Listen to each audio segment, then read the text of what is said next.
Good morning guys, ito na. Ayan guys. Halos natatapos na. DIY lure for octopus. So yan na lang ito. Yan na lang yung kulang.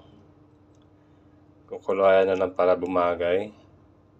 So nakabit ko na itong talukap niya sa itlog. Brown crab of Norway. DIY. So yan. Konting kemot na lang para hindi mahalata ito.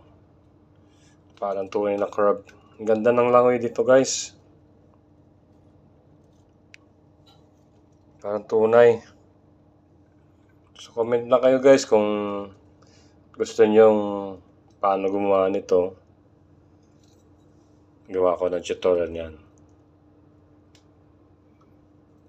Okay. Thank you for watching. Shoutout sa mga ko. Love you. Master Clito, Master John Procopio, Master D. Hermosora. Ito rin yung kamarote. Waterproof or watertight deck. Yan.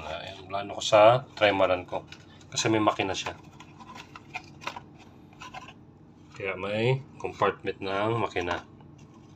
So, see you guys. Thank you for watching.